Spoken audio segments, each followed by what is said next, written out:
ورحمة الله وبركاته. تحية طيبة إلى جميع المتابعين الأعزاء.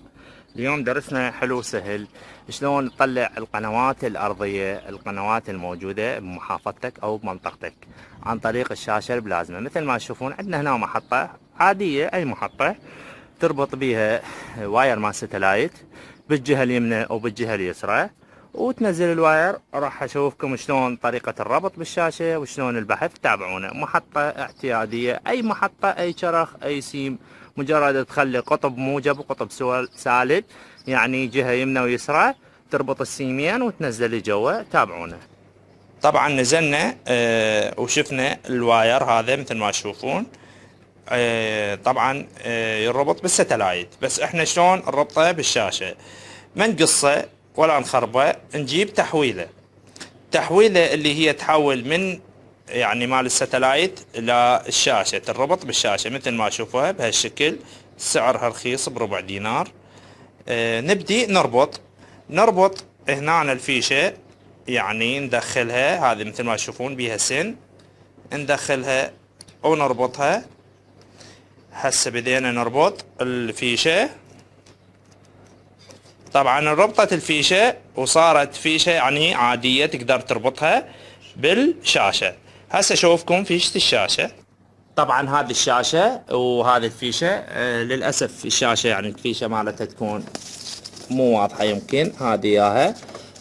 نبدي نربط، يعني هذه الفيشة اللي ربطنا السن بيها نربطها بالشاشة. ربطنا الفيشة بالشاشة. مثل ما تشوفون عندنا الضبط. نجي على المنيو. عندنا المنيو، نروح على البحث. مثل ما تشوفون الشاشة سامسونج، تروح على كلمة بحث، تضغط على البحث.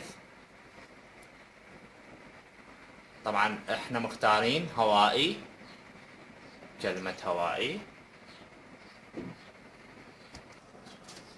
مثل ما قلت لكم ندوس بالريمون كلمة منيو. بعد ما دست المنيو، دست منيو، تروح على الخيار الثالث اللي هو بحث. بعد ما رحت على البحث قلنا نروح على هوائي، نضبط هوائي. تصعد لي فوق اكو كلمة مكتوب الضبط التلقائي، تضغط على الضبط التلقائي. راح يقول لك بدء البحث، قل له بحث. طبعا هو يرجع يخيرك مرة الثانية، يقول هوائي رقم مثالي، او يعني تختار انت هوائي. مثل ما قلنا تروح تنزل اخر شيء اكو كلمة اسمها مسح، مثل ما قلنا شاشة سامسونج.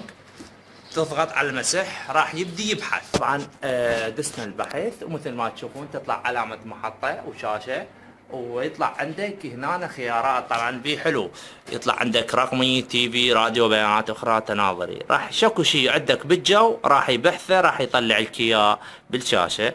وراح اوقف التصوير على ما يكمل البحث، واشوفكم القنوات اللي راح تطلع. انتظرونا. طبعا كمل البحث، راح يطلع هيك. تختار اكزت. مثل ما تشوفون عندنا هنا قناة العراقية ارضي، يعني المحطة يكون يحتاج احرك على مود تصفى اكثر. نشوف بعد القنوات اللي طلعت. عندنا هاي العراقية، عندنا هذه قناة الوفاء الارضية، يعني هذه القناة صافية. الفرصة لتزود الجراء بخبرة مهمة. هذه قناة أرضية. خلينا نشوف بعد اكو طلع شيء. هي بس العراقية وهذه القناة. يعني حقيقة حلو طريقة البحث. أتمنى فاتكم الشرح، وأي استفسار وأي سؤال راسلوني. شكرا لكم، مع السلامة.